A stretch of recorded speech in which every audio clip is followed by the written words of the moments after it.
How you doing, folks? It's Ron Grover from Ron's Beer Reviews and Tools. And first of all, I want to wish you all a Merry Christmas. Christmas is coming upon us. Month of December. I'm down here in the man cave. I haven't done a beer review or any kind of review down here in a long time. But the weather's too cold outside here. It's 36 degrees today. Or 34, 36 degrees right now. So kind of cold to get out there and try to do a beer review.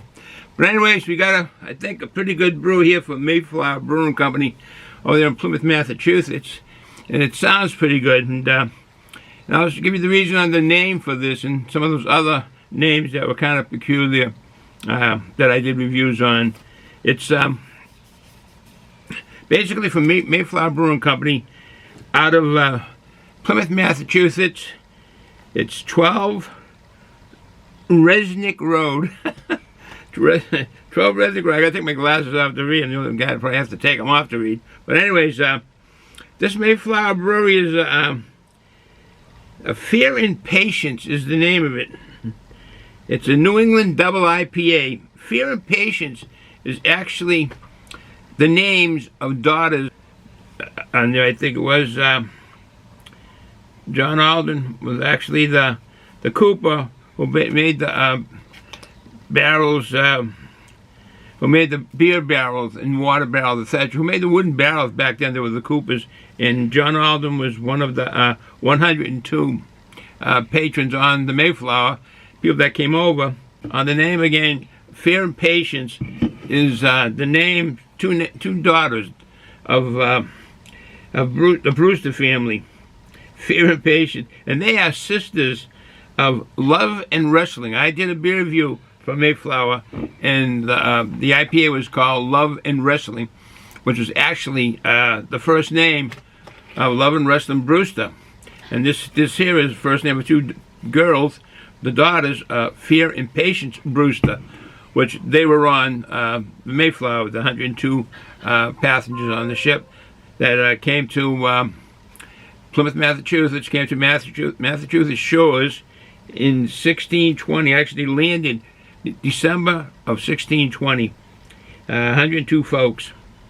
That's pretty cool. I got the information that also that on the ship, the founder, I'm jumping ahead of time, the founder of this brewery is the 10th grandson of John Alden. John Alden was the cooper, or basically the wooden barrel maker for the beer and the wine and the water, etc. But he made all the barrels, wooden barrels, and they call them coopers.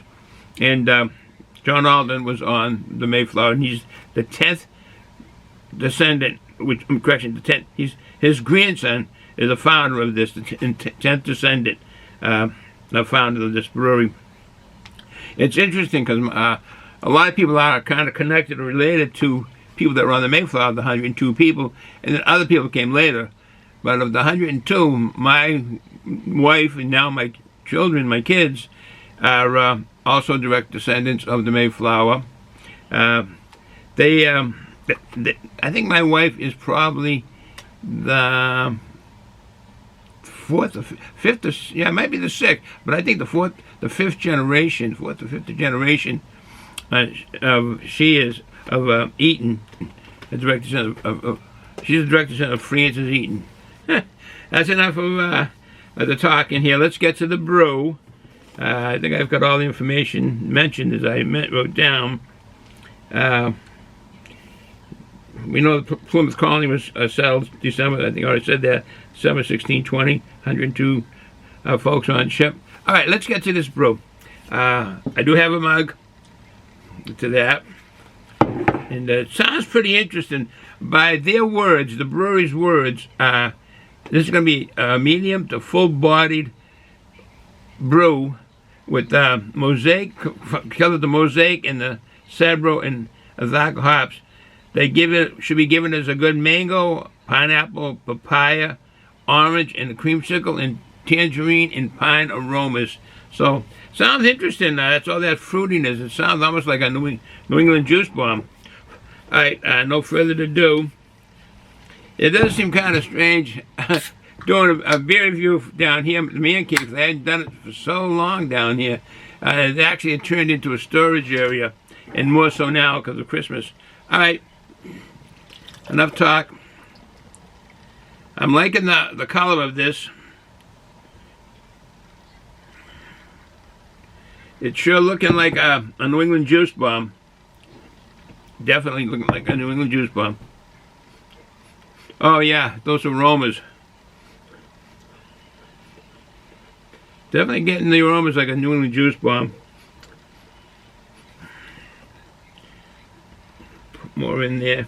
I haven't got things quite situated, so things are out of order, etc. It's been, like I say, a while since I've done beer reviews down here. And hastily I put up the background and was going to put up more Christmas decorations and so forth. But I wanted to get the beer review in before it gets too late. That's got a big head on it. So let me just see if I have any more information that I had written down from the due diligence I did on this brew. Oh, this brew is an 8% alcohol by volume. And it has the hops in this are Mosaic, Sabro, and Azaka. Now that Sabro, alright, that Sabro hop, S-A-B-R-O, is pretty well an aroma hop, and it has a lot of complexity to it because of the hops that is, with a lot of the aroma, but also flavor. Basically, the complexity is saying it's fruity and a citrus flavor. It imparts distinct tangerine, coconut, tropical fruit, and stone fruit, which are those dark fruit aromas are going to be in this here because of that Sabro hop. It also has hints of cedar, mint, and cream. So basically, the Sabro's pedigree is the result of a unique cross-pollination of a female, and I can't even say this word, but it's Neo-Mexicanus hop. Neo-Mexicanus hop, that's what it says. Never heard of that one before, and I've never heard of the Sabro hop. It sounds pretty complex, but looks like some lot of fruitiness aromas are going to be in this. All right, let's get to, I seem to be going on these tangents. I did want to get this right away. All right, no further ado. Look at that creamy head. Could be in a commercial. Let me just get a big mouth full of water here.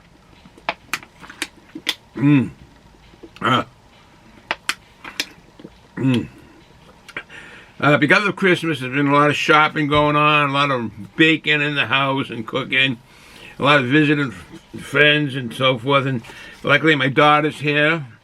She's home for Christmas. My kids are all living out of the States, and she's well on the Southwest. She was way out there in Arizona, which is pretty hot compared to what it is around here, but she loves it. She loves it here in the cold. All right. Merry Christmas. We'll go to it. Cheers.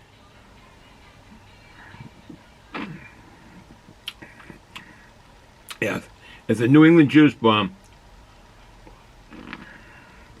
Oh yeah, for sure. With all that fruitiness and the creaminess, I'm getting like a creaminess, which you usually do on those juice bombs. It has a nice medium mouthful, but at the same time it has a creaminess to it. Picking up a lot of some sweetness, a lot of sweetness. I'm not getting a fruitiness right now. I think that thick foam is holding down a lot of the gases in it that which you'd be getting as an aroma. A lot of sweetness, and kind of reminds me when I dissected a mango. That mango sweetness. 8%, I'm not picking up any alcohol. Very mellow in a way. like all the New England juice bombs, that sweetness, and I'm saying sweetness, not the sugar kind of sweetness, the sweetness from basically the nice malts that they've put in this, and it's not, definitely not a sugary sweetness, far from cloyingly being sweet. That it truly is a fine brew.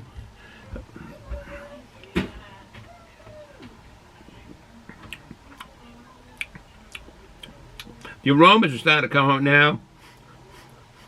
The pininess.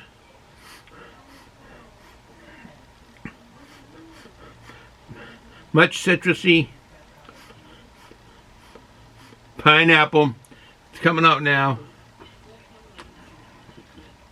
Very flavorful. This is definitely a New England juice bomb. Really good. I give my compliments, take my hat off, my Santa Claus hat off, to the brewmaster and the brewers over there at Mayflower. This is really a fine brew.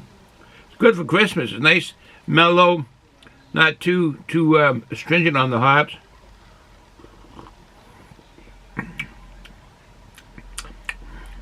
Picking up peach, an actual peach flavor. This is a delicious brew.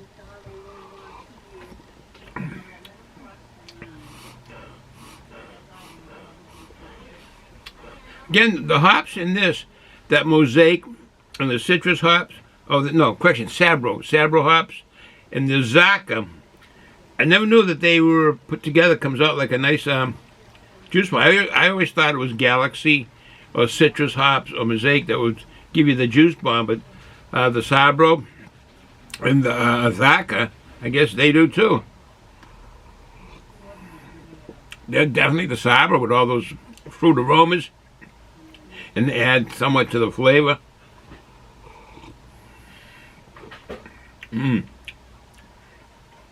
This does taste good. It has a pineapple flavor. Okay, I won't run this too long. I just wanted to start doing some Christmas beer reviews.